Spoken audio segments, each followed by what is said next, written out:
Jules, what is up, Band Union fans, and welcome to the Union News number 9 with your two analysts, myself, Schady, and... And myself, Shroomraver. Yes, hello everyone, and as Shady said, welcome to the Union News. As you know the drill by now. Just going to be going over the games that happened last week, taking a little look ahead to the next week of games, which is in fact going to be the final week of the regular season before we hit playoffs. Hype!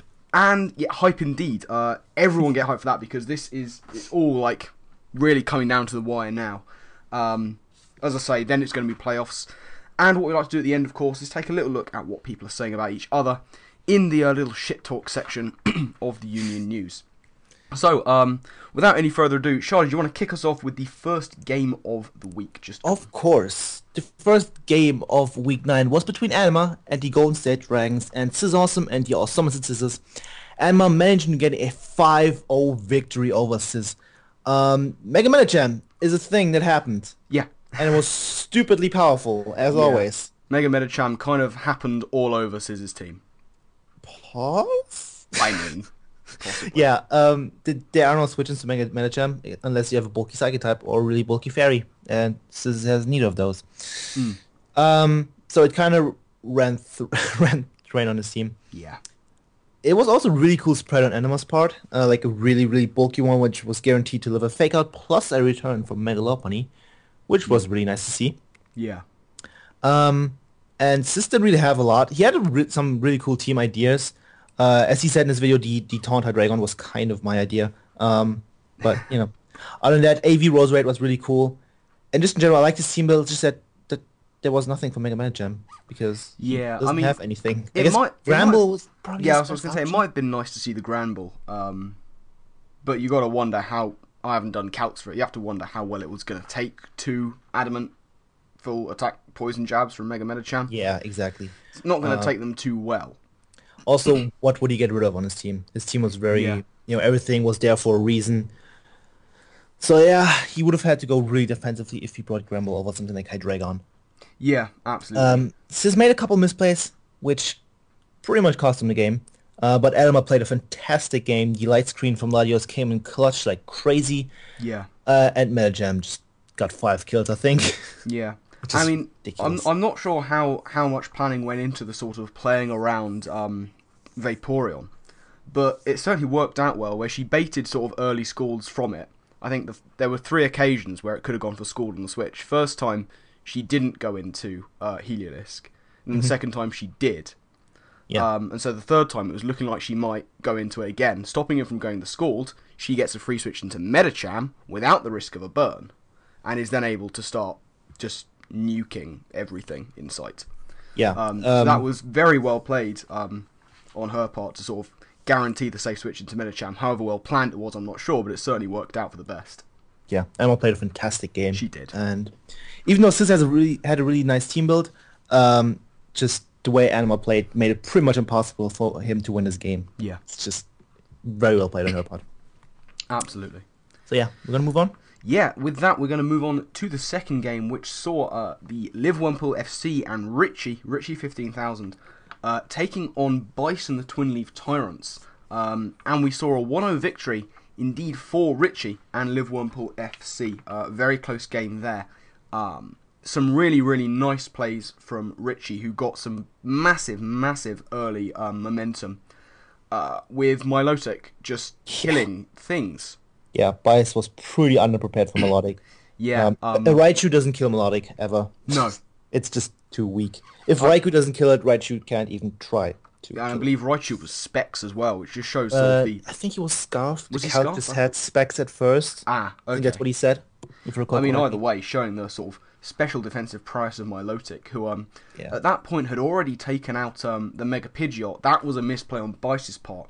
Yeah, Went for Defog on the Milotic, which of course Richie, we know he likes to run that competitive set, which meant that he was at +2 and then could take advantage of No Guard, guarantee landing the Hydro Pump to take out the Mega Pidgeot.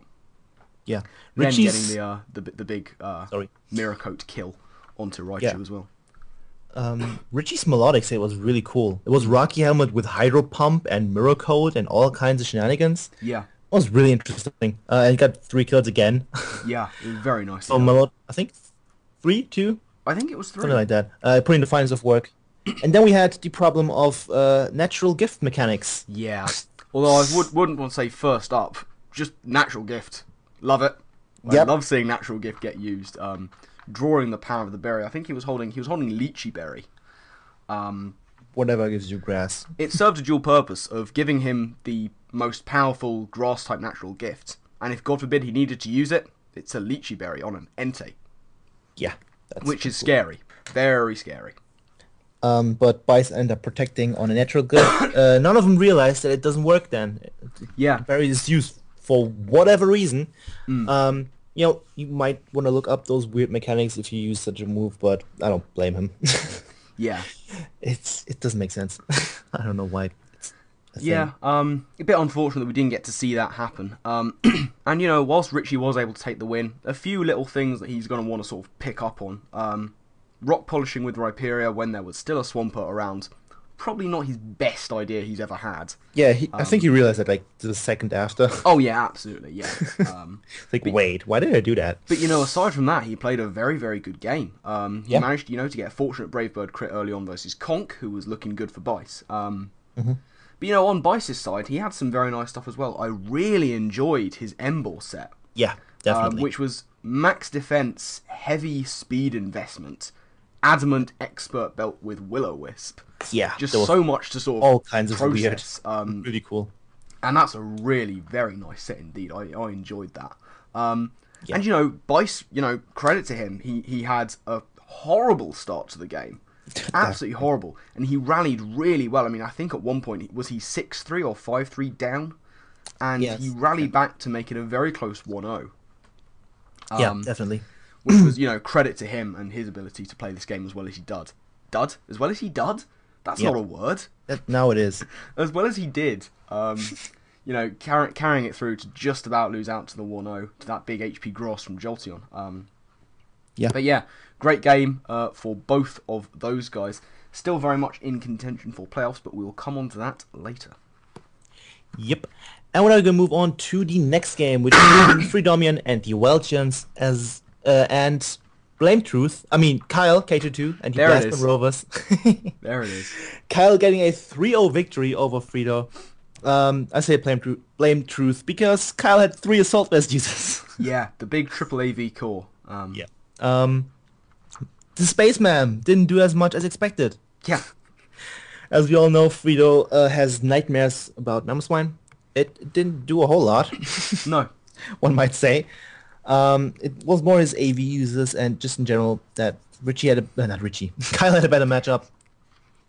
However, Fredo almost brought it back with Infernape at the end. If he would have gone for Flamethrower with Manectric on it earlier instead of Magnet Rise, he might have had a chance to win, actually. A tiny one, but it was there. Yeah. Absolutely. But Frito was running some strange stuff himself. As we Yeah. say, he was sort of really worried about that Mamoswine. So he was running stuff like a sort of a defensive-ish Mega Manectric with Magnet Rise, which is a set I love seeing used. Of course you do. Kind of stuff I do enjoy. But it meant that he wasn't carrying Volt Switch, which meant he wasn't as much about getting that initiative. Yeah. But credit to Kyle, he knew full well that Frito would be over centralizing the Mamo threat. So Yeah. he was able to bring other stuff as well. Would you like to talk about the Bronzong set? Because I know you're a fan of it. Oh, that was beautiful. It was max special defense with an Assault Vest, Earthquake, Heavy Slam, Psychic, and Signal Beam. Yeah. Which had the ability to 2-hit KO the entirety of Frito's team, which is ridiculous. It also was heat-proof, so that overheats and flamethrowers from the Manectric wouldn't do as much. And as we saw, it did like -5. Yeah, it did so little damage. It was kind of funny, actually. And seeing a Bronzong being able to 2-hit KO an entire team is ridiculous, considering how not particularly strong it is and how it's Yeah. more of a defensive Pokemon. Yeah. Huge props for Kyle for using defensive mon that offensively. Yeah. And The set was genius. and of course that last Rapid Spin KO. Just for the style points. Is that the first one we've seen? Probably, maybe. I think it might be, but yeah, a nice rapid spin KO for Excadrill was nice little style points added there, as Kyle, getting the win over Frito. Also, he made a slight mistake. His Latias wasn't able to outspeed Infernape. He kind of lacked a few EVs. I think he wanted to change it, as he said in the team building video, but he didn't. Yeah. So, they could have made it a 4-0, but it doesn't make a difference at the point. Oh, did we mention the Crobat already? I forget if we already mentioned that. No, we didn't. Yes, Frito bringing special Crobat, which is amazing, with like Sludge Bomb and Heat Wave and Giga Drain and something else. I think yes. Forget what it was, but it was brilliant. I love the idea of special Crobat. It's a thing that it can do some damage, and people don't obviously see it coming because Crobat mainly used for other things, like but not getting killed in the PPL. Indeed, absolutely like that. And Frito was saying like it can 2-hit KO everything unless he's got AVs, which was a shame because Kyle had 3. Yep. That was unfortunate, but yeah, Frito had some sort of gimmicky ideas to try and take on the big threat that was Mamoswine. Unfortunately, they were mainly lost quite early, like Shuckerberry and Polion, stuff like that. The Mega Man Electric took a lot of damage. As it was, Mamoswine wasn't really the key player that we thought it was going to be. Yeah. So props to Kyle for using other things effectively in such a matchup. Absolutely, yeah. So with that, I think we're going to move on to the 4th game, which saw Enzo and the Swiskers.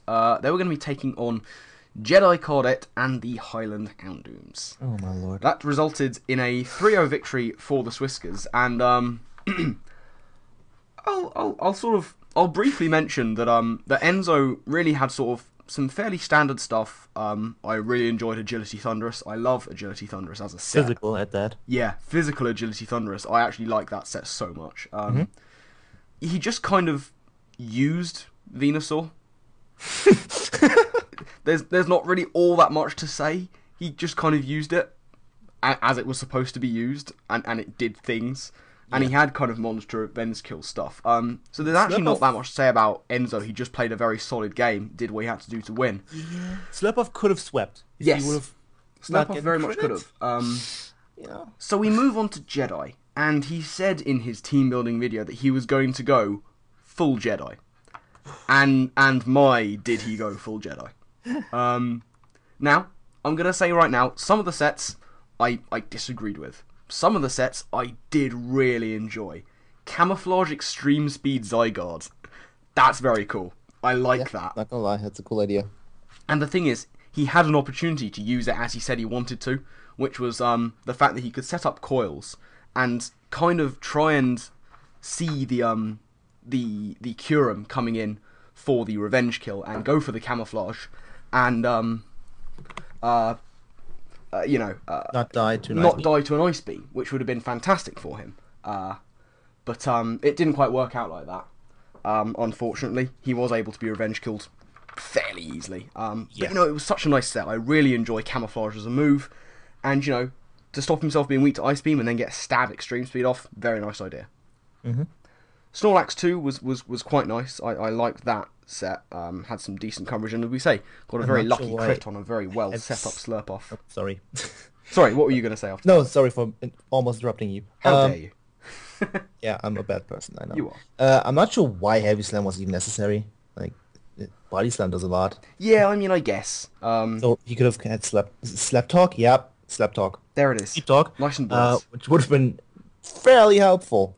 But, Heavy Slam got a crit, so that's why he had it. He knew it would crit. Quite possibly. I think it was Body Slam that actually got the crit. Shut up. But, yeah. Then I think we're going to get on to some other sets that he brought. No, you are. I'm going to get I'm just going to cry in my corner of competitiveness. He brought a Rotom Wash with Ominous Wind.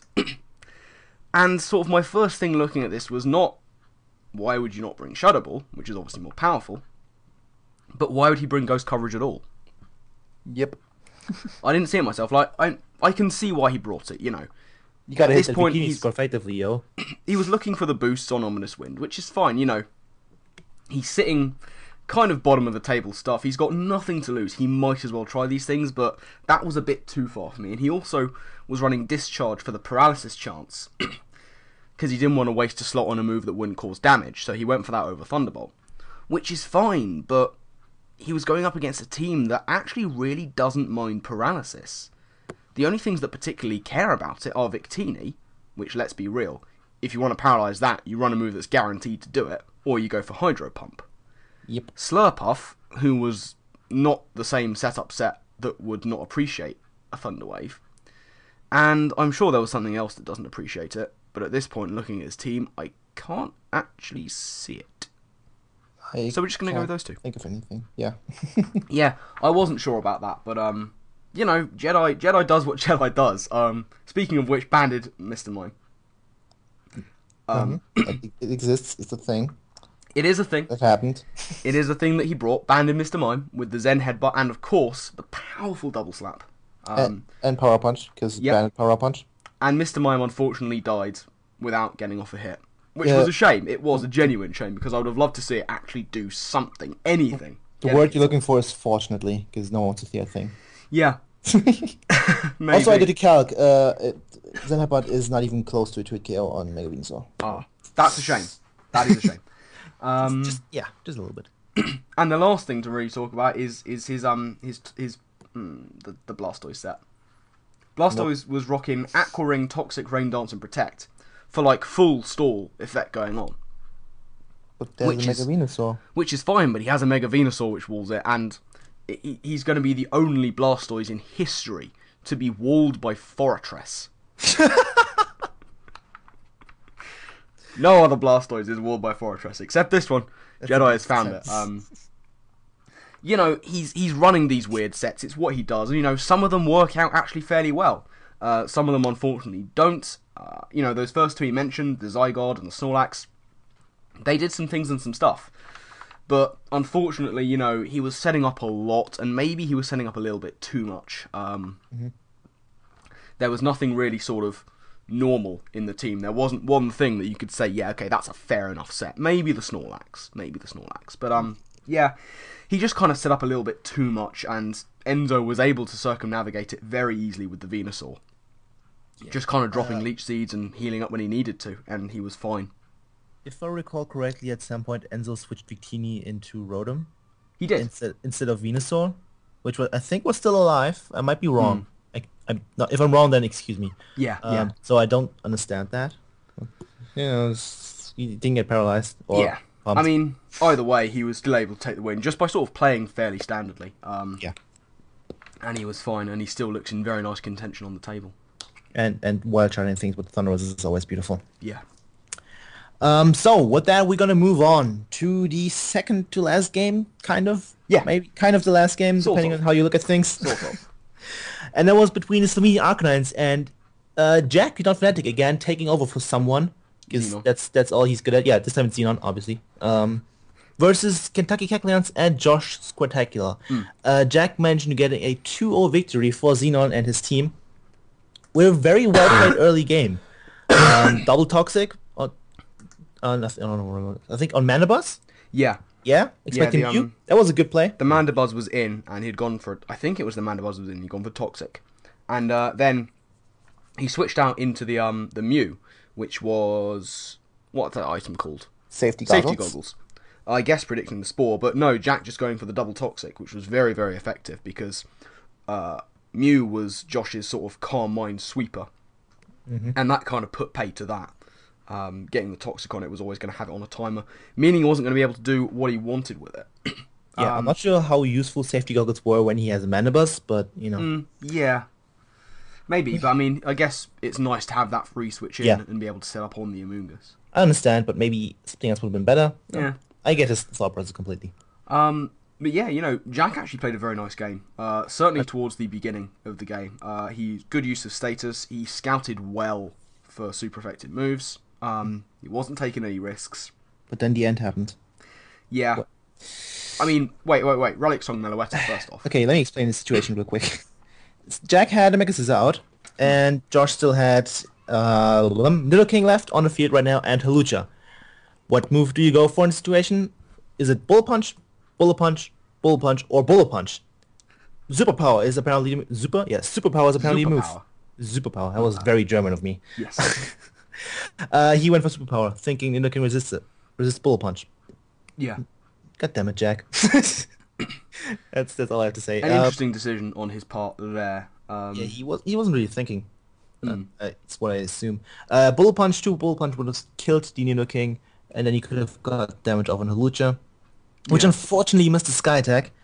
Yeah, I that don't was think it missed. unfortunate. I don't think it mattered. I honestly don't think it mattered. Not an enormous amount. It was very unfortunate because it did allow the Amoongus to get off some big damage with the Sludge Bomb. I haven't done the counts for the subsequent matchup. I don't know whether Holucha would have lived anyway. I mean, Arcanine could have gone for Will-O-Wisp, so Yeah, that is true. I don't know. But yeah, Jack winning for everyone he's staying in for except for Greedo. Yeah, now he just kind of needs to do that for his own team. he I'm sorry, won't. I had to. He won't. We already know he won't. So yeah, that's pretty much all we have to say on that match, I think. Yep. Now, the last match was due to be Eric, Ashnaka, and the Bristol City Fletchlings to take on Gabe and the LA Galaxray. Now, unfortunately, that game had to be forfeited by Gabe. Do we know the reasons behind that? He didn't have time. Yeah. Straight up. Just straight up a bit of a problem with time. Gabe has been a very busy bee. A lot of stuff going on for him, IRL. So he was unable, unfortunately, to make this game, which did hand the 3-0 forfeit to Eric and the Bristol City Fletchlings. Which means he still has a shot at the playoffs. Very much so. Speaking of playoffs, let's get into the last week of games. Yes. Right before them. Now, I tried so hard. You did. The way this works, because I feel like we haven't actually mentioned this yet. For those of you who are unaware, at the beginning of the season of the TBU, our 12 teams were divided into two divisions, gold and silver. Now, the way week 10 works is we have sort of interim tables of the 6 in the gold division, the 6 in the silver division, how well they are ranked in comparison to each other. And week 10 is going to be first place in gold division currently versus first place in silver division currently, and so on and so forth. So that's going to be all kinds of fun. Which does make for some very interesting matchups, does it not? Yeah. And the first one being Enzo and the Swiskas, number 1 in the gold division, taking on Anima and the Golden State Dragons, obviously number 1 in the silver division and overall in the league. Enzo making a switch, by the way. He brings in Sharpedo from the bench for Almastar. Almastar put in all kinds of work for him so far. Yeah. Was it even brought? I don't think it was. Maybe once? I don't know. I'm not sure. But Sharpedo is a beast. And knowing that Anima has a lot of psychic types, I think can definitely be helpful. It can be a check for things like Mega Medicham. Absolutely. But there's still an Animal Mola, so I guess, it's not going to sweep until... Yeah, he'll have to work out how to deal with that Alamomola first. Yeah, before. they're both guaranteed to be in the playoffs, I'm pretty sure. Like, Anima, 100%. I think Enzo as well. Yeah. So they I kind of think so. just play for fun and for seeing who's better in the end. It doesn't matter in the long run. Yeah, this is kind of just duking out for honor, I guess. Yeah, I mean, I guess who's number 1 on the table and 2 makes a difference in who you play. But yeah, that's going to be fun. Yeah, I think probably more important a game for Enzo than it is for Anima. Yeah. At this point, I don't think Anima can slip down, but Enzo can. And so this becomes a very important game for Enzo to get a good position in the playoffs. Yep. So he will be really hunting for that victory. Also hunting for victories will be our competitors in the second game, and that is going to be Xenon and the Slovenian Arcanines, second in the gold division currently, versus Bice and the Twin Leaf Tyrants, who is second in the silver division. Both of these guys are on 6-3 currently as their record. This is going to be a fascinating game.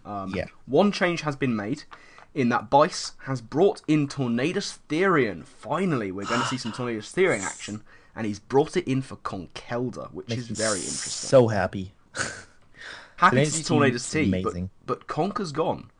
Yeah, that's very interesting. And Conker's been a big player for the Tyrants this season. Yeah. So that's going to be a considering- fascinating one.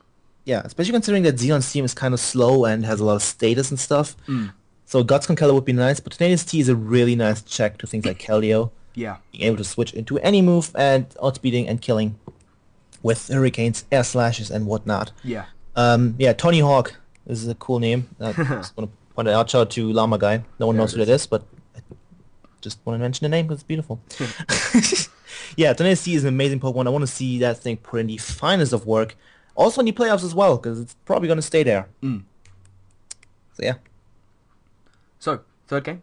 Third game, yep. That is going to be you. Yeah, I know. Come on, you know how this works, man. You know how this works. I was waiting. I was thinking you were going to say something, but okay. Okay, moving on to the next game, which is between Gabriel and the LA Luxray, number 3 in the Gold Division, versus the number 3 of the Silver Division, Kyle, KG2, and the Blastburn Rovers. Both can still lose their playoff spot. Yeah. If they lose big, and in a certain different game, the winner has a high differential. Yeah. So I know that both of them really want a victory, especially Gabe after they had to forfeit last week, and Kyle just wants to get in the playoffs so badly. Yeah. So definitely a very interesting game. Both have shown incredible performances so far in the season, and I'm very much looking forward to this game. We have a fairly offensive player like Kyle, at least in most of his games so far, versus Gabe, who has a lot of fat things on his team. Yeah. That's going to be very interesting to see. The last time offense faced off against Gabe was Anima, and she won. So, Yeah. you know, Kyle can have her as his role model, I guess. That's going to be a huge game. Both sitting at 5-4, both looking for that spot in the playoffs. That's going to be a cracking game to watch. Definitely. Speaking of which, talking of other awesome games to watch, we have the fourth game of this week coming, which is going to be Eric, Ashen Akoi and the Bristol City Fletchlings versus Richie and the Liverpool FC, both sitting at 4-5. Yep. Bristol City Fletchlings are 4th in the Gold Division, Liverpool FC, they're 4th in the Silver Division, and this, I believe, if I'm not horribly mistaken, is the final game that can influence the playoffs. Yep. Because if one of these guys wins big, and one of Gabe or Kyle also wins big, one of these guys could be grabbing that last playoff position. Yep. It's going to be tough, and their destiny is not entirely in their own hands with this one, but it's possible. It Definitely. really is possible for one of them to get that last slot. Yeah. So they are going to be playing out of their skins, I think. Definitely. I know that both of them really want to play. Like, who doesn't want to be in the playoffs? Let's be Absolutely. real. Absolutely. So yeah, I'm looking forward to this. Yeah. Moving on? Question mark? Yeah, I think so. Okay. Moving on to the 5th game. Can I math? I can count. You Nice. just about can. Just about. Which is between Josh and the Kentucky Cackleons, as well as Freedomian and the Welchians, both being 5th in their respective divisions. None of them have a chance at the playoffs, but Frito still decided to make a change. He brought in this spiky turd dragon Drodigon for Zorog. And Nice in description. both are amazing Pokemon. One is fat and slow, one is fast and tricksy. So, yeah, that's interesting. None of them really has to care about the playoffs.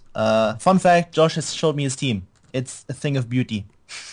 Indeed, I'm looking forward to seeing it, and I'm actually going to be mentioning it a little bit later on in this video. Something about it, anyway. Yeah, and I'm pretty sure Frito's going to bring some stupid shit as well. Yeah. I mean, seeing as he has brought in Drodigon, right? Yeah.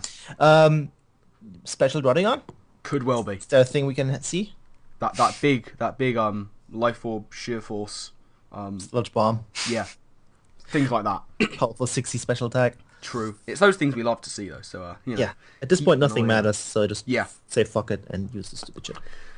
And speaking of not really mattering in terms of playoffs, we have the final game. I thought you were going to say, speaking of stupid shit. Well, you know, I was going looking to at the say, people you're not we've the got, we rude could one have here. some very, very exciting sets. We've got the final game of next week, which is going to be Jedi and the Highland Houndooms versus Sizz and the All Somerset Sizzles. That sort of bottom table duking it out kind of thing. And you know, this is just playing for awesomeness points now. Yeah, awesome. I'm fully That's expecting awesome. some Okay. crazy stuff from Jedi. Fully expecting some equally crazy stuff from Sizz. Certainly crazy plays on his part, I think, is what I'm more expecting from him. Yeah. The final chance for Mr. Mime to get some honour and some pride and just some kills, you know? Are we going to see it? Is this the match where Mr. Mime comes of age? No. There it is. Charlie's prediction is a big fat no to that. This might still matter for Sis just a little bit, just for honor, because he can Yeah, still finish above pride. Frito. Yeah, he could. He could. And maybe even Richie, depending on how things go. Yeah, I mean, he could finish some, like... Top I 4. think mathematically, in his he could division. finish, like, 9th? I don't know. He could finish top 4 in his division, which is nice. He could. Jedi, unfortunately, I think is consigned to the wooden spoon for this one. But, you know, I'm still really excited to see the sets he's going to bring for the final game, because I imagine they're going to be out of this world. Imagine it's going to be another Bandit Mr. Mime or similar things. Oh, I hope so. I hope so. I do. I genuinely do. I mean, Ice Punch might do half to Lando Eye, so It might do. Potentially. Maybe. Possibly. if he bleeds out enough. Who can say?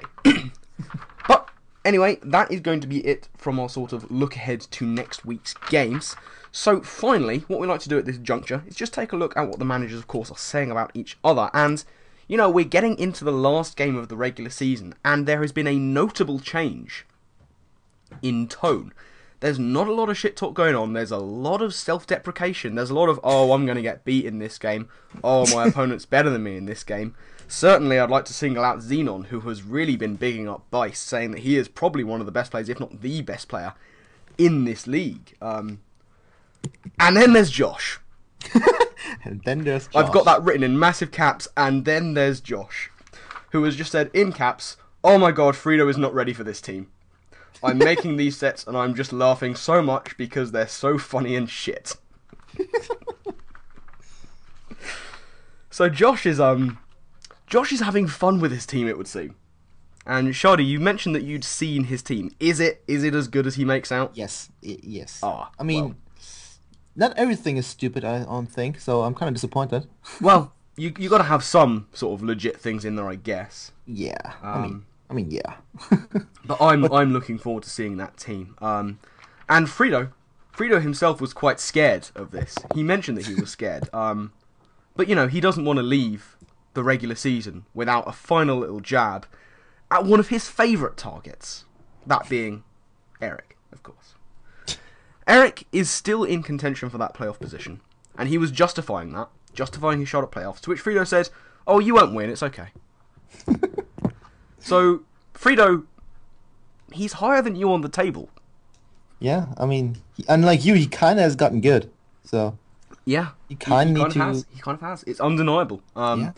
So we'll have to see if Eric can prove Frito wrong in that respect. And the final thing, just to mention, it's getting towards, as we say, the end of the regular season.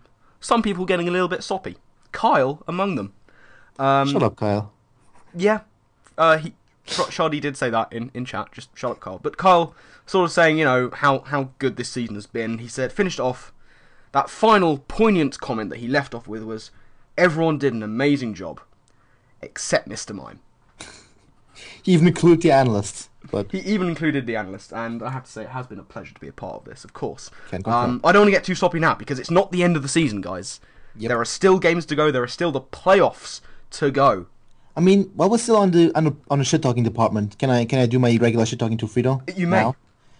Frito, you now have double the losses in one season that I had in my season, so I officially won this completely and utterly. Well, there it is.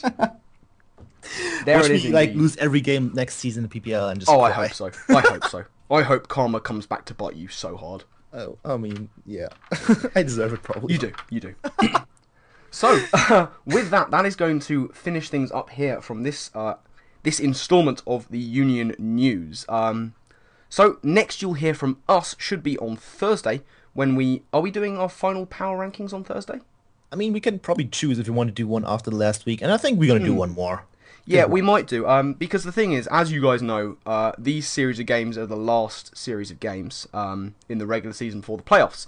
At that point, our analysis job is going to change slightly. There won't be as much need, of course, for power rankings because there's only going to be half the amount of teams involved. And it's going to be sort of more single elimination kind of things going on. So, we're only going to be really doing one video per week instead of two. And we're sort of still hashing out the details of when that's going to be and what the content is going to be, but rest assured we will be back very soon. So, you know, keep your eyes peeled for any and all new videos on the channel. But for now, I think that is pretty much going to wrap things up from us. Shady, any final words to add? I already had my jab at Frito, so... You have, yes, this is true. So nothing further to add from Shady. Nothing of value, anyway. As per usual. As usual, indeed. He got there before me, so it's fine. But yeah, that is going to be it from us. We're going to wrap things up. So yeah, keep your eyes out for any and all other videos on the channel. Of course, get yourself excited for the final week of games happening towards the end of this week. But with that, we are going to be off. So thank you all very much for joining us. We do hope that you have enjoyed. And yeah, we will see you on the next video that we do. So until then, take care, TBU fans. Goodbye. Goodbye.